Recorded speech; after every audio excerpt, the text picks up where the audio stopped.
Order! Order! You are an incorrigible delinquent at times.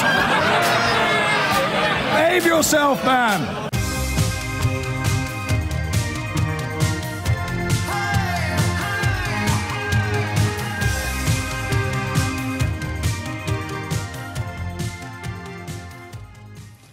Now, he was a statistician who became an unlikely online celebrity through a series of talks using everything from Lego bricks to teacups to explain subjects that are complicated, things like population growth and climate change. Well, Hans Rosling died last year, but now a book of his work has been published posthumously. Bill Gates has called Factfulness one of the most important books he has ever read. Well, his son and daughter-in-law finished the book for him. Ola and Anna join me now. Hello to you. Hello. That's very interesting. Bill Gates saying it's one of the most important books he's ever read. Factfulness, it says, challenges our perceptions about the world and is a welcome tonic in the current climate of doom-filled news cycles. Welcome to Sky News. Explain to us more about Factfulness. I mean, people think that the world is much worse than it actually is. People are very stressed. So what we've done is actually that we have tested what people know about the world, and they are so wrong, and they have an over-dramatic worldview. So the book is actually trying to be comforting and giving you concrete rules of thumb, how you can control your dramatic instincts and get the world more clearly, see it more clearly. Yeah, I mean, Ola, that's of great interest to people who watch the news, because we talk a lot about fake news now and how that heightens everybody's sense of what's going on in the world. Yeah, the news are selective per definition. They always show the exceptions. So natural disasters, for example, we've asked fact questions. Is it okay if I ask you a question? Of course, yes. So one of these questions with ABC alternatives are how did the number of deaths per year from natural disasters change over the last 100 years? So the annual deaths from natural disasters. A, did it double? The trend, did it double? Or did it remain more or less the same? Or did it cut down to half? A, B, or C? I would say remain the same. Oh, yes. And, of course, you're watching a lot of news, more than everyone else, probably, right? And that's the impression that most people get. So we asked this question in 14 countries, together with other questions. In France, only 4% picked the right answer. And the right answer is it dropped to half, or even less than half. It's much fewer people dying today. But we never hear about that on the news, except right here, right now, okay? And in UK was a little bit better. 14% picked the right answer. A bit more optimistic here. I don't know why, maybe more realistic or something. But when we go to the zoo and ask the chimpanzees an ABC question, 33% pick the right answer. Way better, right? So we did this with 12 ABC questions. If you see this chart, it's the number of correct answers that people get in the 14 countries. You see 15% scored 0 out of 12 on fact questions about the world. Nobody picked 12 correct answers. 10% were better than chimpanzees.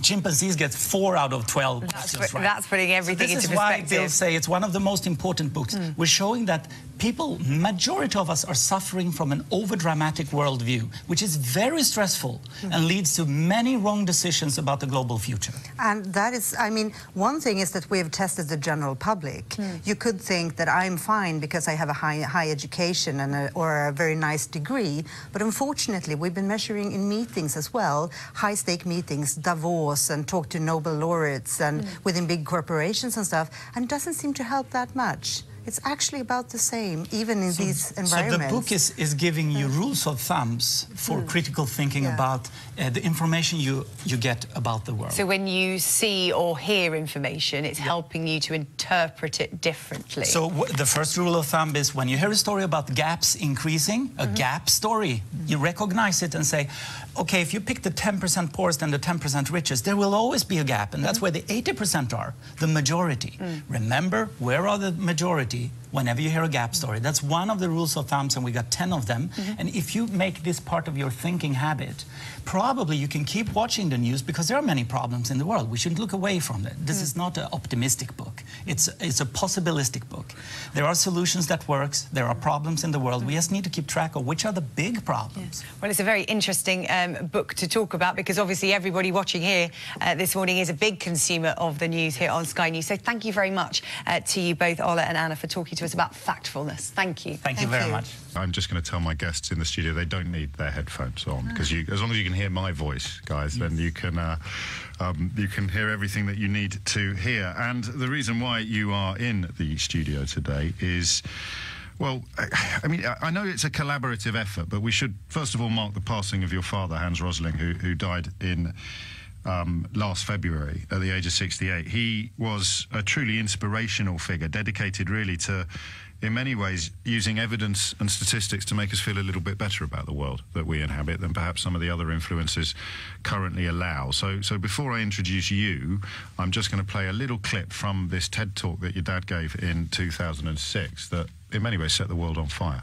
Now, what has happened since 1962? We want to see the change. Are the students right? It's still two types of countries? Or have these developing countries got smaller families and they live here? Or have they got longer lives and live up there? Let's see. We stop the world. And this is all UN statistic that has been available. Here we go. Can you see there? It's China. They're moving against better health. They're improving there. All the green Latin American countries, they are moving towards smaller families. The yellow ones here are the Arabic countries, and they get larger families, but longer lives, but not larger families. The Africans are the green down here. They still remain here. This is India. Indonesia is moving on pretty fast. And in the 80s here, you have Bangladesh still among the African countries there. But now Bangladesh, it's a miracle that happens in the 80s. The imams start to promote family planning, and they move up into that corner. And in 90s, we have the terrible HIV epidemic that takes down the life expectancy of the African countries, and all the rest of the world moves up into the corner where we have long lives and small family, and we have a completely new world. Never gets old, never gets tired. Now, Ola and Anna, you have, I should get this right, Hans is your dad, Ola, and your father-in-law. Correct. Yes, Correct. there we go. Let's start off from the top of the thing. You've completed what he was working on when he died. Yes, we've been working with him for 18 years, so we've been preparing all these visualizations and the stories to use statistics so that people actually understand the world behind the data and not just look at numbers. It's very much of the zeitgeist, isn't it? Because we seem to be, and I sometimes allow myself to get very depressed about the sense that we're going backwards at the moment in the context of some freedoms and some social progresses and some of what you might call the bedrocks of civilization. This book presumably began its life 4 or 5 years ago? Yes. Things have got a lot worse since then, haven't they? Well, there are things like the availability of hand weapons in many parts of the world. There are things getting worse, definitely, and the war in Syria, of course. It would be ridiculous to try to say that everything is getting better. That is just naive nonsense. Yes. Still, over the long time, people are solving problems that seemed unsolvable only decades back, like the lead in the gasoline and the ozone layer, things that have been solved. And then we don't hear about them, and that is the challenge. Yeah, and I think that is the important thing, that we tend to not look at the long time trends, yes. And we don't see the slow changes on the global perspective, and that is what we're trying to highlight. And you do so with the statistics, often in graph form, yes. So that people can easily understand and easily digest what has happened. I mean, these are not opinions; these are matters of recorded fact. We have a slogan on this program. We have a catchphrase on this program when we're discussing perhaps why the if you like slightly boring facts that would cheer us up don't come up very high on the register, and the often slightly embellished or exaggerated untruths that make us angry and frightening are all over our newspapers. We like to say that it's a lot easier to sell tickets for the ghost train than it is for the speak your weight machine. Yes. You're selling tickets for the speak your weight machine. Yes, and that has been our frustration all the time, actually. I can well imagine. I can well imagine. But what we've seen, I mean, we have been looking at what people actually know about the world, and we started measuring that, and to our frustration we see that people know so very, very little. Yes. And when we say people, it's the general public in 14 countries. We run polls with the Ipsos Mori and others to see what they know, not their opinions, but the facts. So we ask questions like, here we go, which are in now the book. I've tried, because it's hard if you're interviewing someone. Ordinarily you would read their book, but I know that you like to spring these surprises on presenters and people interviewing you, so I have tried to stay ignorant ignorant on what That's you're great. about. Let's see how ignorant you are. That's a challenge. Fact question number 1.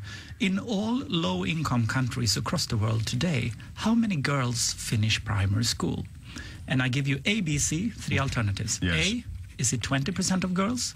B, 40%? C, 60%. Hand on heart, I would say 20%, but I know that that's going to be wrong because otherwise you wouldn't be asking me the question. So You're actually a little bit intelligent as well. That's great let's to not hear. get carried away on that. So let me just ask one follow-up question, which is interesting. What % of humanity do you think live in so-called low-income countries? 50, 60. Okay. So this book is all about humility and curiosity. How can you be so damn wrong? You're not special, though. This is more like a visual illusion. If you have a sight problem, you get glasses, which are customized for you or specialized for you. But when you see a visual illusion that everybody sees wrong, you're awed by curiosity, saying, how can we see this picture wrongly? You know, the visual illusions. Okay, let me give you the correct fact. 9% of humanity live in low-income countries. You said 50. Yeah.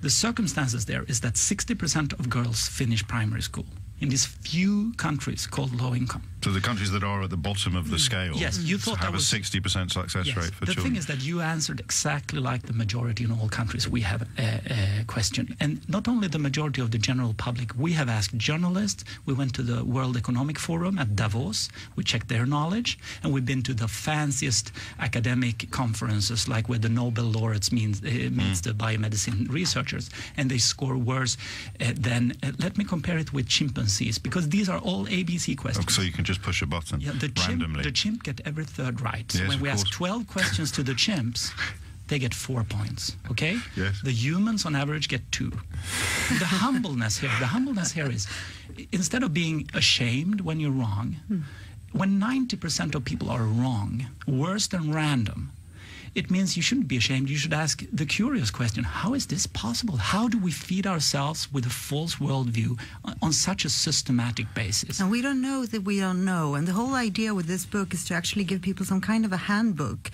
So you can actually, it's not thought of as a very academic, prestigious book, even though it's full of facts. Oh, it's incredibly accessible. Yes, I mean, but our idea is that it's something that everyone actually should be able to read, and we're hoping that afterwards you will go back to it more like a handbook, so that it can keep, you can keep seeing the news around you without being so driven away. Why do you think? Because that's a brilliant example, the education of primary school girls and the most poverty-stricken countries in the world, because there's that particular statistic, they don't lend themselves to scaremongering or accusations of media manipulation. So why do you think there is such widespread ignorance about something such as that? It's quite simple. Okay, say 2% of girls on this planet are still suffering from a society which is oppressive from masculine culture.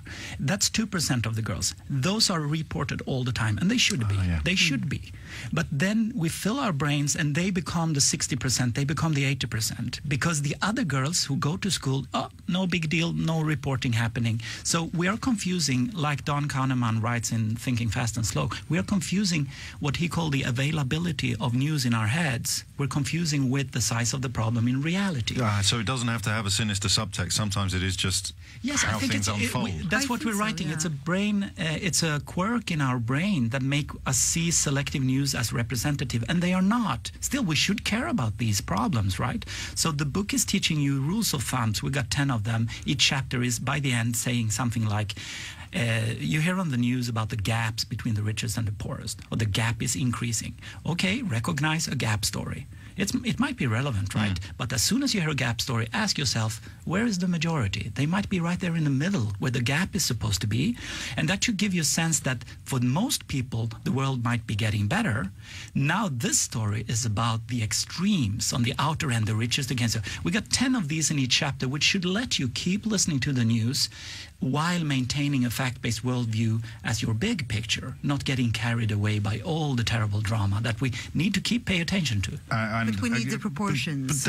Yeah, I could talk to you all day, but we're already out of time. When are you back in town? You read the book and we'll come back, okay? Will you promise? Yes, yeah, absolutely. Seriously. Okay, Factfulness is out now. Factfulness, it's called. Is it? I mean, the project's ongoing, isn't it? Because definitely. Yes. This is the starting point. I mean, it's a very small start. So we're hoping it will become more like something that we continue and that we can actually grow a movement where we start thinking differently about the world around us. So the big thing would be to have a certificate where everybody working at the BBC and LBC have passed our test, and on a yearly basis we have a new set of basic questions, and everybody just need to get them right. Well, maybe the BBC. I think there's a few of my colleagues who'd struggle to pay their mortgages if they were forced to tell the truth. Many thanks indeed to Ola and to Anna. The book Factfulness, as I say, is out now, and I think even with that relatively brief introduction, you will recognise not only its importance, but also, for me at least, its timeliness. It really is incredibly. It's an antidote, isn't it, to ease of accessibility without actually thinking about things. It's fortunate that the worldview in people's head is so negative that pure UN statistics works like therapy. It's so comforting to see that, no, the world is actually not that bad. Humans have managed to collaborate successfully during the past 50 years like never before. So we can probably solve more problems as well, because there are many problems left. Can't say fairer than that. It's 1 minute after 12. Take the fact that we're late for the news as a compliment to the importance of the facts that you've been sharing. It's almost as if it's been sort of scripted by some diabolical satirist, this programme today, because I loved meeting those two, and the book is amazing, Factfulness. I've dipped into it. I didn't read the whole thing because I knew that when I met them they'd try to test me on some of the stuff that the book unveils, but it does give you reasons to be cheerful, certainly if you can look at the world through a perspective of the last 5 or 6 decades. Most of the progress has been in the right direction, and while it sometimes feels as if we're now going in the opposite direction, it's a really, really, really good thing if you like knowledge. Of course, I recognise that a significant proportion of populations don't like knowledge. They like comforting lies. But these are comforting truths. It's the third leg of the stool.